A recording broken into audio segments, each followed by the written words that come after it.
The collapse no one is preparing for. You're going to wake up one morning, reach for your phone to check your bank balance, and find a number that means absolutely nothing. Not because your account was hacked, not because the bank made an error, but because the money itself stopped being what you thought it was.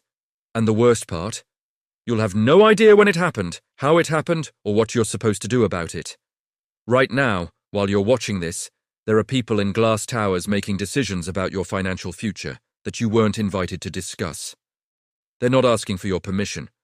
They're not waiting for you to be ready. They're simply executing a plan that's been in motion for years, and you're finding out about it right now, in this moment, through this screen. Does that make you uncomfortable? Good. It should. Because what I'm about to show you isn't a conspiracy theory cooked up in someone's basement. It's not fear-mongering from someone trying to sell you gold bars or crypto courses. This is documented, public information that's been deliberately kept boring and technical so you wouldn't pay attention to it. They wrapped it in economic jargon and policy papers because they knew that's where your eyes would glaze over. That's where you'd stop reading. That's where you'd assume someone smarter than you was handling it. But here's the thing about assumptions. They're comfortable right until the moment they're not. And by then, it's already too late to do anything except adapt to a reality you never agreed to. The financial system you've trusted your entire life, the one your parents trusted, the one you were taught to respect and participate in, is undergoing a transformation so fundamental that everything you think you know about money is about to become outdated. Not in some distant future, not in your grandchildren's lifetime, right now. In the next 18 to 36 months, the people making these decisions have already told you what they're doing. Central banks around the world have published their intentions. The Bank for International Settlements has laid out the framework. The Federal Reserve has run the pilots. The European Central Bank has set the timeline. But you didn't read those reports, did you? Why would you? They're hundreds of pages of monetary policy analysis written in a language specifically designed to exclude you from the conversation. Let me tell you what happened to Maria. She's not a real person, but she represents millions of real situations that are coming faster than anyone wants to admit. Maria woke up on a Tuesday morning in 2027, just 14 months from now, and opened her banking app like she did every single day. Everything looked normal. Her balance was there. Her transaction history was intact. But when she tried to buy her morning coffee, her payment was declined, not because she didn't have money, but because her social credit score, now automatically linked to her central bank digital currency wallet, had flagged a pattern of purchases the algorithm deemed financially irresponsible. 3 streaming subscriptions, 2 food delivery orders in the same week, and a purchase from a retailer currently under investigation for labor violations. The system didn't steal her money. It just decided she couldn't spend it right now, for her own good, until she completed a financial literacy module and waited 72 hours for her spending privileges to be reinstated. Maria called the bank. The bank told her to contact the Central Monetary Authority. The Central Monetary Authority told her the decision was algorithmic and under review. Nobody she spoke to had the power to override it. Nobody she spoke to seemed particularly concerned. This was working as intended. And before you say that sounds like dystopian fiction, let me show you something. Right now, before this video ends, I need you to do something. Hit that like button. Not because I need your validation, but because that small act of engagement tells the algorithm that this information matters, and it pushes this video to more people who need to see it. Subscribe if you haven't already, because what I'm sharing here isn't going to stay comfortable or popular, and channels like this get buried all the time. Do it now, while you're thinking about it, because in 3 minutes you'll forget and move on to the next thing. And that's exactly what they're counting on. The dollar isn't going to collapse the way you think it will. It's not going to hyperinflate into worthlessness with people carrying wheelbarrows of cash to buy bread. That's the old model of currency failure, the Weimar Republic nightmare that lives in our collective memory. What's coming is far more sophisticated and far more insidious. The dollar will simply become digital, mandatory, and programmable. And once it's programmable, it stops being your money and starts being their tool. Programmable money means money with rules attached. It means money that expires if you don't spend it fast enough. stimulating consumption whether you need to consume or not. It means money that can't be used for certain purchases, certain vendors, certain political donations. It means money that can be frozen. Not by a court order, but by an algorithm that detected a pattern. You know what's terrifying about patterns? They don't require guilt, they don't require evidence, they just require correlation. The technology for this already exists. It's been tested. China's digital yuan has been operational for years now, and it includes features that allow the government to track every transaction, set expiration dates on currency, and control what citizens can and cannot purchase. When the Canadian truckers protested in 2022, the government didn't send in tanks. They froze bank accounts, they cut off financial oxygen, and the protest collapsed. That was with the old system, the one with checks and balances and legal proceedings. Imagine what happens when the system is designed from the ground up to allow instant, algorithmic, unreviewable financial censorship. You think that can't happen in your country? You think your government is different? Your government is watching the same demonstrations and taking notes. They're implementing the same systems. They're hiring the same consultants. Physical cash is dying and nobody's even mourning it. In fact, most people are actively cheering for its death. Cash is dirty. Cash spreads disease. Cash enables crime. Cash is inefficient. These are the messages you've been fed for years. Slowly, consistently, through news articles and think pieces and policy papers, and they're not entirely wrong.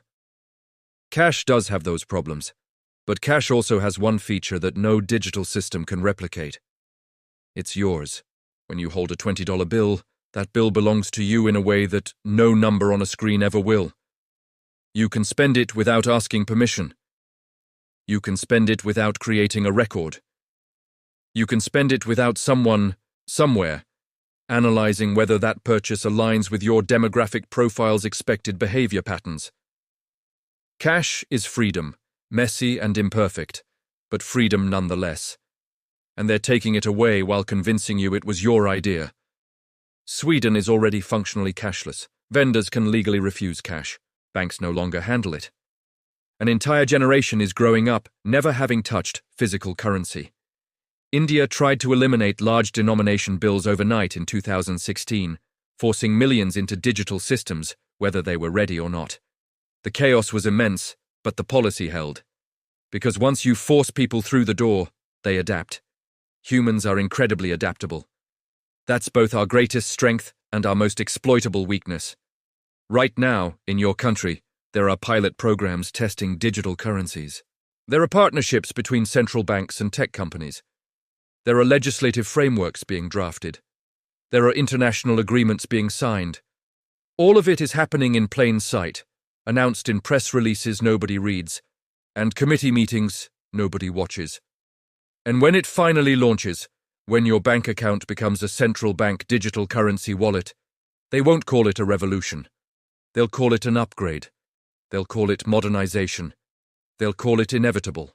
You need to understand something fundamental about how power works in modern societies. It doesn't announce itself with tanks and soldiers anymore, at least not in developed economies. It announces itself with convenience, with efficiency, with safety. Every authoritarian measure in the last 20 years has been sold to you as protection. Protection from terrorists, protection from money launderers, protection from tax evaders, protection from yourself, because surely you don't understand the complexities of modern finance well enough to make good decisions without guidance. And the truth is, most people don't. Most people don't understand quantitative easing or fractional reserve banking, or the difference between M1 and M2 money supply. They just want their card to work when they swipe it. They just want their direct deposit to hit on Friday. They just want to order food on an app and have it show up at their door. And that's not stupidity. That's not ignorance. That's just being a human being trying to live your life without needing a doctorate in economics. But that lack of understanding creates a vulnerability, and that vulnerability is being exploited right now. Central bank digital currencies, CBDCs, are being marketed as a natural evolution of money. Just like we went from gold coins to paper bills to credit cards to Venmo, this is simply the next step. Nothing to worry about. Nothing fundamentally different. Except everything is different. Because for the first time in human history, every single transaction you make will be visible to and controllable by a central authority in real time. Not after the fact, when they request records from your bank. In real time, as it happens, with the ability to approve or deny it before it completes. That's not an evolution. That's a revolution. And you're not being asked if you want to participate. Let's talk about what this means for you specifically, right now, in your actual life. Forget the abstract policy discussions for a moment. Forget the economic theories. Let's get concrete. You've probably heard about inflation. You've felt it every time you buy groceries or fill up your gas tank or look at your rent bill. Prices keep going up, and your paycheck doesn't keep pace. That's not an accident. That's not a temporary disruption. That's the system working exactly as designed, transferring wealth from your pocket to somewhere else. And when cash disappears, when everything becomes digital, the system gains a new tool to manage your behavior: negative interest rates. Right now, if the economy starts to slow down, the central bank lowers interest rates to encourage spending. But there's a limit. You can't really go below zero in a cash system because people would just withdraw their money and stuff it under the mattress. Cash provides a floor. It provides an escape hatch. But in a purely digital system, there is no escape hatch. They can implement negative interest rates, meaning your money loses value just by sitting there. Not through inflation, that's too slow and too imprecise. Through direct, programmed decay. Your $1,000 becomes $990, next month $980 the month after. You're forced to spend, to invest, to do something, anything, except save. And before you say that's insane, that no government would do that, let me remind you that several European countries already experimented with negative interest rates in the last decade. The only thing that stopped it from being more aggressive was the existence of cash. Remove cash, and that limitation disappears. Your savings, your emergency fund, your nest egg becomes a melting ice cube. Spend it or lose it. That's not a free market. That's a controlled economy, and you're the one being controlled. There's something else they don't talk about in the glossy promotional materials about digital currencies. Something that should absolutely terrify you if you think about it for more than 30 seconds. Single point of failure. Right now, your money exists in multiple places, in multiple forms. You've got cash in your wallet, money in your checking account, maybe some savings, maybe some investments. If your bank screws up, you've still got the cash. If the power goes out, you've still got the cash. If the internet goes down, you've still got the cash. There's redundancy. There's resilience. In a fully digital system, all of that disappears.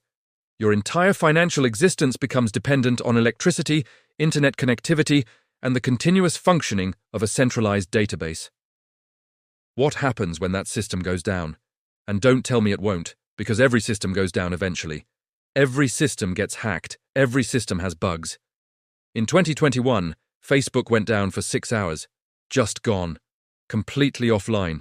Billions of people couldn't access their accounts, their photos, their messages. Now imagine that's not Facebook. Imagine that's your money. Imagine that's everyone's money. Imagine 6 hours when nobody can buy food, pump gas, pay for medicine, because the system is down. What does society look like after hour 3? What does it look like after hour 10? You know what's interesting about modern infrastructure? It's incredibly efficient and incredibly fragile. We've optimized away all the slack, all the redundancy, all the backup systems because redundancy is expensive and efficiency is profitable. We've built a global financial system that works absolutely perfectly right up until the moment it doesn't, and then it fails catastrophically. And when it fails, when the digital currency system goes down, there's no backup. There's no plan B. There's just chaos and the hope that they can fix it quickly. Are you comfortable betting your ability to feed your family on that hope? Now let's talk about privacy, because this is where things get really personal. Right now, your financial privacy is imperfect, but real. Your bank knows what you buy, but they don't particularly care as long as you're not laundering money or funding terrorism. The government can request your records, but they need a reason, a warrant, some kind of legal justification. It's not perfect privacy, but it's something. It's a barrier. In a CBDC system, that barrier evaporates. Every purchase you make is directly visible to the entity that issues the currency. There's no intermediary, there's no bank with its own interests acting as a buffer between you and the government. It's just you, your transaction, and them watching in real time. Think about what that means. They'll know where you shop, what you buy, when you buy it, how often you buy it. They'll know if you're buying alcohol, cigarettes, fast food, candy. They'll know if you're donating to political campaigns, religious organizations, controversial causes. They'll know if you're buying books, which books, from which publishers. They'll know everything, because in a digital system, privacy doesn't exist unless it's deliberately programmed in. And why would they program it in? Why would a government voluntarily blind itself to information it has the technical capability to collect? They'll say it's for your safety, for efficiency, for convenience. They'll say the data is anonymized, aggregated, protected by the strongest encryption. They'll say they would never abuse it. And maybe they won't. Maybe your current government, the one in power right now, is trustworthy and well-intentioned. But governments change. Policies change. What seems benign in one administration becomes a weapon in the next. Once you build a surveillance system, you can't unring that bell. You can't promise it will only be used for good. Because power attracts people who want to use it, and authoritarian impulses don't announce themselves until they're already in control. Here's where it gets even more disturbing. And I want you to really sit with this, because this is the part that most people don't think through until it's too late.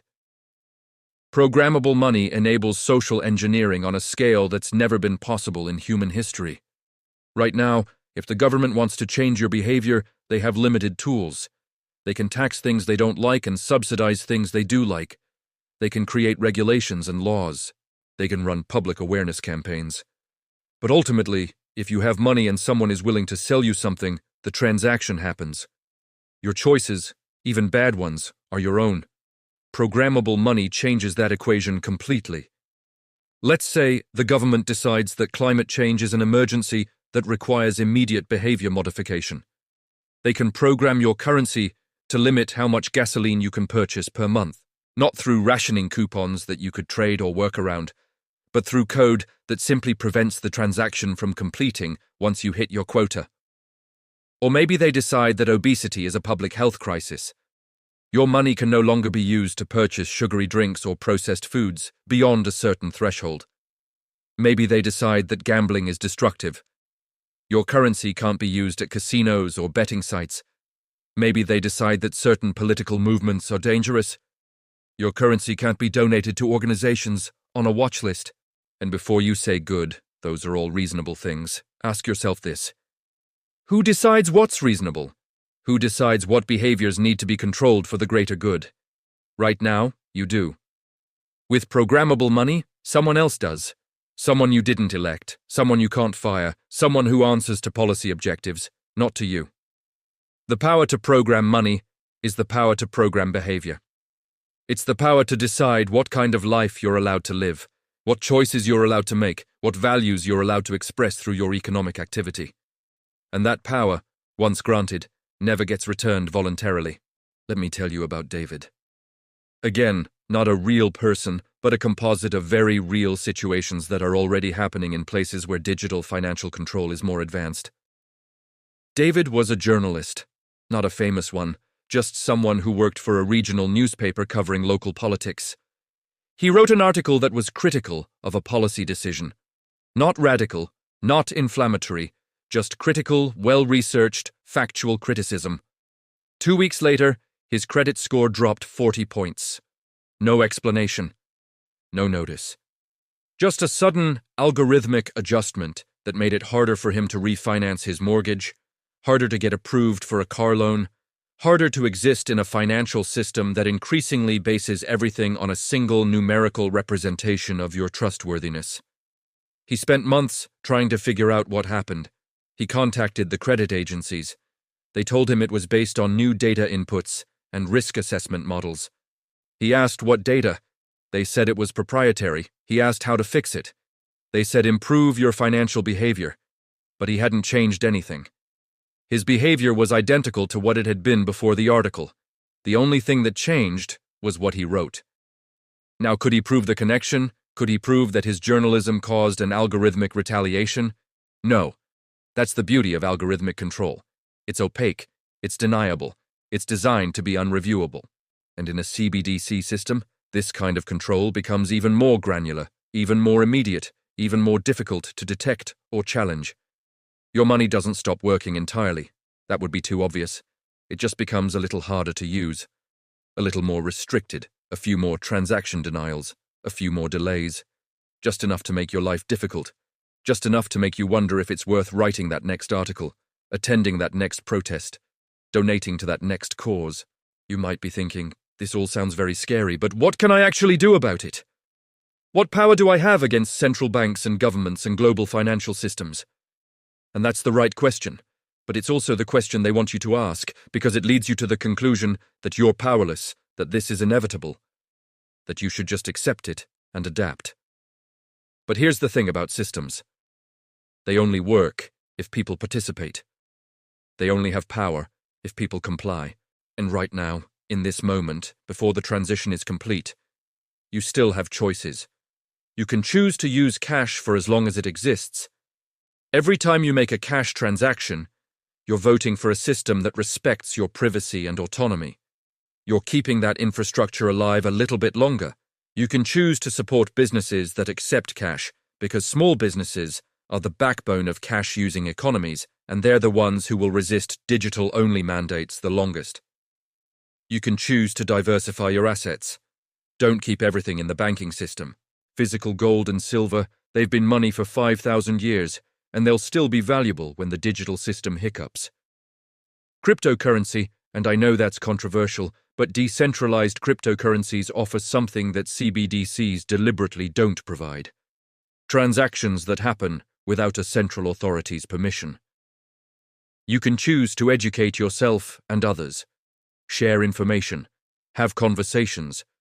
Don't let this transition happen in silence while everyone's distracted by whatever crisis is dominating the news cycle this week. And most importantly, you can choose to make noise politically. Contact your representatives, demand transparency, demand safeguards. Demand that if a CBDC is implemented, it comes with ironclad legal protections for privacy, for freedom of transaction, for due process before your money can be frozen or restricted. Will any of this stop the transition? Probably not. The momentum is too strong, the interests too powerful, the technology too seductive. But it might slow it down. It might force compromises. It might create enough resistance that they have to implement it more carefully, with more safeguards, with more accountability. There's a moment in every major societal transition where people realize something fundamental has changed, but by the time they realize it, the window for meaningful resistance has already closed. Think about privacy on the internet. In the late 1990s and early 2000s, there were warnings from technologists and privacy advocates about what was coming. They said that social media companies would harvest your data, that tech giants would know more about you than you know about yourself, that this information would be sold, traded, weaponized. Most people didn't care. It seemed abstract, theoretical, paranoid, and besides, the services were free and convenient and everyone else was using them. Now it's 2026, and we all understand that those warnings were correct. We've all experienced the creepy ad that follows you around the internet. We've all had the disturbing experience of mentioning something out loud and then seeing an ad for it 10 minutes later. We all know, on some level, that our digital lives are being monitored, analyzed, and monetized. And what have we done about it? Mostly nothing. Because by the time we understood what happened, the infrastructure was already built.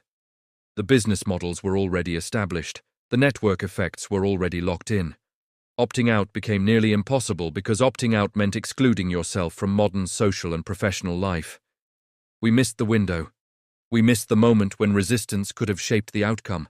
This is that moment for money, right now, while you're watching this. The warnings are happening, the information is available, the trajectory is visible. But the transition isn't complete yet. The infrastructure isn't fully built, the social acceptance isn't total, there's still a window. There's still a chance to say no, to demand better, to insist on safeguards. But that window is closing. Every day, more pilot programs launch. Every day, more international agreements get signed. Every day, more people accept digital-only payments as normal, and eventually, probably within the next 2 to 3 years, the window will close. And then we'll spend the next decade living with the consequences, wondering why nobody stopped it, forgetting that somebody tried to tell us and we were too busy to listen. Let's talk about what the endgame actually looks like. Because I think most people are still imagining this as a minor inconvenience rather than a fundamental restructuring of the relationship between individuals and state power. In the fully realized CBDC system, your relationship with money becomes your relationship with permission. Every economic action you take, from buying coffee to paying rent to investing in a business, becomes subject to approval by an algorithmic system enforcing policies you didn't vote on and can't appeal. And it's not just about what you can buy, it's about who you can transact with. In a cash system, if I want to give you money, I hand you cash. Nobody else is involved. It's a peer-to-peer transaction between two free individuals. In a CBDC system, there's always a third party, the central bank, the government, the system, whatever you want to call it, and that third party has veto power. If they don't like you, if they don't like me, if they don't like the reason for the transaction, it doesn't happen. This has enormous implications for dissent, for activism, for alternative communities, for any lifestyle or belief system that deviates from whatever the current acceptable mainstream happens to be. Right now, if you want to support an unpopular cause, you can. You can donate money. You can buy their books. You can pay for their events. As long as it's legal, it's your choice. In the CBDC future, legal isn't enough. Legal just means they can't arrest you. It doesn't mean they have to let you spend your money on it. They can simply make it economically impossible to support ideas and movements they dislike by making those transactions difficult, expensive, or impossible. And they'll never say they're censoring you. They'll never say they're controlling you. They'll just say the algorithm flagged your transaction as high risk. They'll say it's for fraud prevention. They'll say it's a technical issue. They'll hide behind the opacity of algorithmic decision-making and the complexity of the system. Now, I want to address the obvious counter-argument, because I know some of you are thinking it. You're thinking, but governments can already do all of this. They can already freeze your bank account. They can already track your transactions.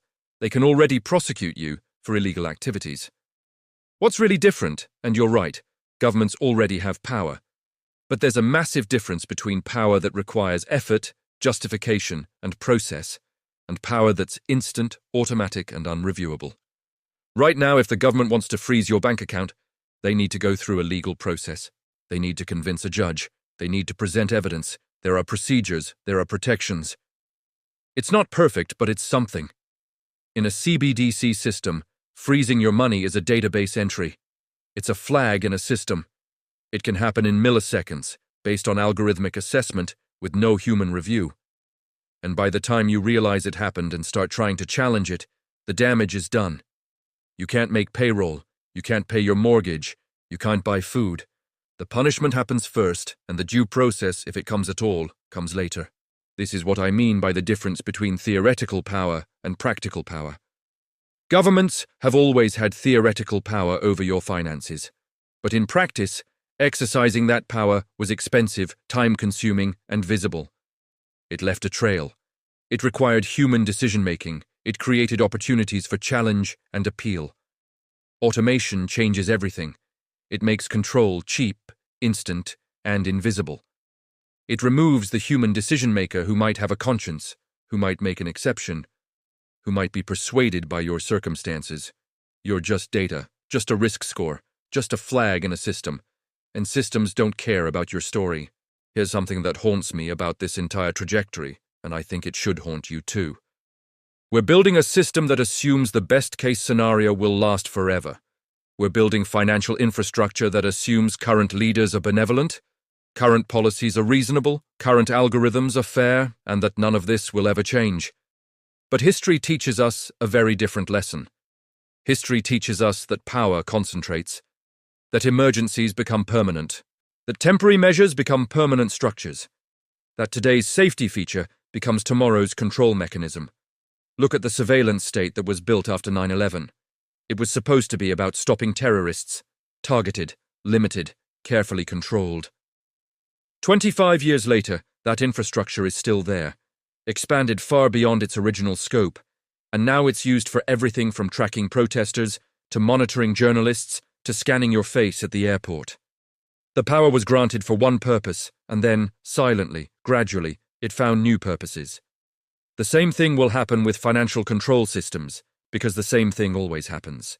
The CBDC infrastructure being built right now will be sold to you as efficiency and safety. It will be implemented by people who genuinely believe they're doing the right thing. And then, in 5 years or 10 years or 20 years, when a different government is in power, when a different crisis demands action, when different priorities become urgent, that same infrastructure will still be there. And it will be used differently. The surveillance capabilities will be used to suppress dissent. The transaction controls will be used to punish political opponents. The programmable money will be used to enforce conformity. And everyone will wonder how it happened. How did we end up here? When did we become a society where the government controls every economic transaction? And the answer will be right now, in 2026, when the infrastructure was built, when the precedents were set, when everyone was too busy, too distracted, too convinced it couldn't happen here to pay attention. You know what's really insidious about all of this? It's that it probably won't feel dramatic when it happens. There won't be a moment where you wake up and realize you've lost your freedom. It'll be gradual, incremental. Each change will seem small and reasonable on its own. First, cash just becomes less convenient. More places stop accepting it. ATMs become harder to find. Banks charge fees to handle it. Then digital wallets become mandatory for certain transactions. Your employer stops offering paper checks. Government benefits are only distributed digitally. Certain services are only available through the digital system. Then the features start appearing. Spending limits for your own good. Transaction delays for security. Algorithmic assessments that affect your rates and access. Each justified by some legitimate-sounding reason. Each solving some real problem. And before you realize what happened, the old system is gone. You can't opt out because there's nothing to opt out to. You can't resist because there's no alternative. You've been gradually, comfortably, efficiently herded into a system that has complete control over your economic life. And the worst part is, you'll probably barely notice. Because humans adapt. We normalize. We accept.